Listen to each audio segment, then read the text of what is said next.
Senator Hunt, you're recognized to speak. Thank you, Mr. President. Colleagues, what a disappointment. What a disappointment this afternoon. I think that we could be well down the final reading list if Senator Raybould had not filed her minimum wage amendment on LB 265. I think that we were all excited to have a soft landing today after what's been a very strenuous couple weeks. And there was a lot of excitement around this bill, which is a good workforce bill. I was actually quite excited for this bill because everybody worked together and put together something that worked. And now, again, it's been hijacked by the Senator Raybould show. It's now the third bite at the apple, which is something Senator Sorrentino has spoke against in the past, you know, taking time over and over again to get things passed. And now this is the third time, and she's disrespecting the work of her colleagues, diminishing the hard work of the rest of us who have done a lot of work to get their bills through. LB 265 is a good bill. It's had a lot of people coming to compromises and agreements on it to make something that works for workers and for employers. And now it's been hijacked and the whole bill is in danger now.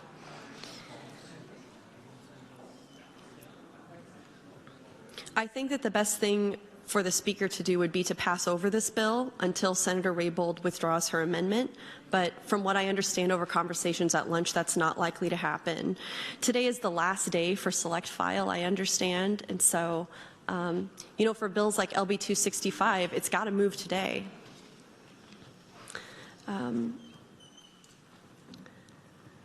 What I understand a point that Senator Raybould has been making, and I do think that she's dug in, and at this point it's about ego more than the policy, more than serving Nebraskans, and more than serving the small businesses that she's claiming to be backing by doggedly pursuing this at any cost. And by any cost, I mean harming the budget by potentially blocking the Clements Amendment, harming Senator Sorrentino's work by potentially tanking LB 265. At any cost, it's come to that. And I understand and I'm sympathetic to the point that increasing the minimum wage could be a burden on small businesses. But I too am speaking as a small business owner who supported that measure, as did most Nebraskans by a lot, by a landslide. And what troubles me about small business owners like Senator Raybould and other supporters is that they have more solidarity with large corporations than they do with the workers themselves. That's where us small business owners should be putting all our chips.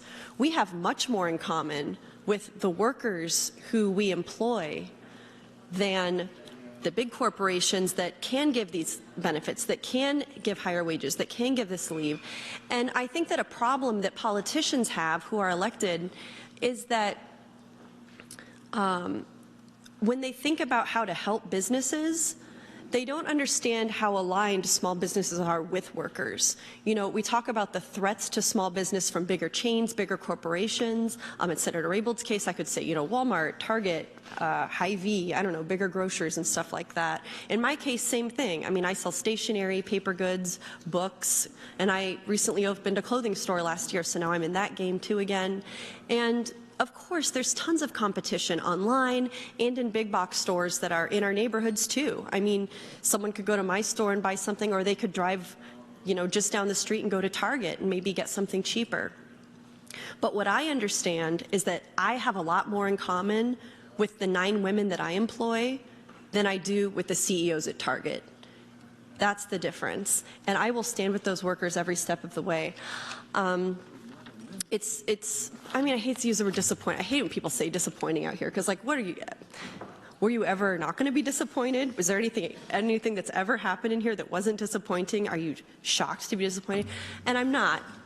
I'm not shocked, but I'm surprised by the lack of integrity, the lack of self-respect of the introducer of this measure, to again, doggedly, at any cost, take another bite of the apple at risk of sinking some other very important measures that have been worked out with deep collaboration, deep compromise, and have the support of the majority of members of this body. Thank you, Mr. President.